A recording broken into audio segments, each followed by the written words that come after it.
What is up, Squad Flow here, bringing another video, and this video is about finally, Kanye West, The Life of Pablo album review. It finally came out. Finally. I didn't want to hear it when he premiered it at Madison Square. I didn't want to hear the live stream. I just wanted to hear the album CD quality. But I couldn't do that because I don't have Tidal, so I just pirated this album. I don't care. Screw Tidal. So, before I start reviewing the album, let me tell you the story of the life of Pablo. So, it all started off with facts. One day, Kanye West just randomly dropped I guess I would call this a freestyle track about him dissing Nike. And it wasn't good. Pretty bad track. To me, at least. This is my opinion. Then he released Real Friends, which was a really good song, actually. I thought Kanye was back. I started to get excited for his new album. I already knew it was going to be better than Yeezus. And yeah, then he dropped No More Parties in LA. That was when I started to make videos about the album and started to get really excited for this album. Not really excited, just excited to hear this album. And now, and then he said that he'd be premiering his album at the Madison Square, which the tickets sold out in 10 minutes.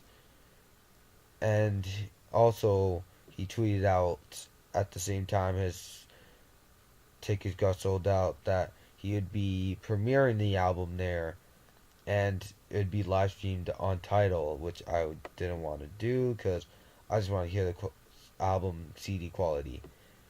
So yeah, and I'm finally here. Pirated this album, listened to it at least 6 times, and yeah, here's a review, guys. So sit back, relax, eat your popcorn, get a drink, enjoy. So I'm gonna tell you my least and favorite tracks on this album. So I'm gonna start off with my favorite tracks. Number 5 would be No More Parties in LA featuring Kendrick Lamar. Great album. I mean, not great album. Great track. They should do more with each other. Number 4, Famous, is really good. I don't know why. That one line Kanye said about Taylor Swift gets so much controversy. It's not that bad. Just one little line.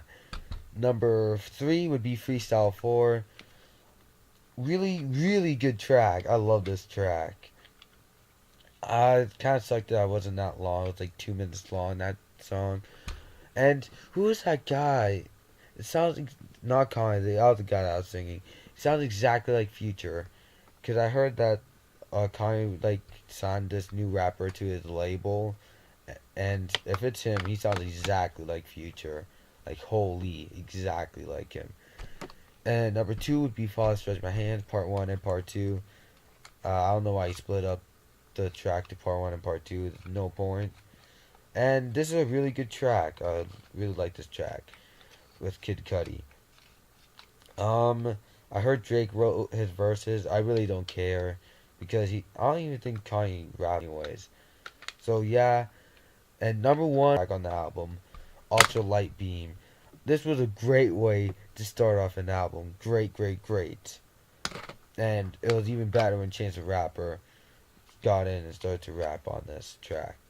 An honorable mention is Waves, the song, but No More Parties in LA beat it by a little bit, just a little tiny bit. I'm happy that Waves convinced Kanye to put this back on the album Chris Brown. So, least favorite track. Well, this is where the album kind of started to get boring and not hype me up as much. Started to get kind of low. Number 4 would be Wolves. Never liked this track when he premiered at like a what do you call it? I forget what I was gonna say, but I never liked it when he released it at a fashion show. There we go. I was like Yeezus fashion show. Never liked it. I still don't like it. Whatever. Number 3 would be Fade. Horrible way to end off this album. Not a good track at all. I skipped this. It was pretty bad. Number two, 30 hours. I heard Drake wrote his verse for this too, but I really, really don't care about that because 30 hours is horrible. I didn't finish this track at all. And number one, I don't know why he put this on the album. Facts, Charlie Heat version. Why? There was no point to put this on the album. I didn't like it the first time with the other beat. I don't like it the second time. This beat, the Charlie Heat version, had a better beat, but still a bad track. And a horrible way to. And a horrible way to put this on the album. But yeah. I'd give this an 8 out of 10 at all. It's not a great album as he's saying it is. It's just a really, really, really, really good album. Not a great one.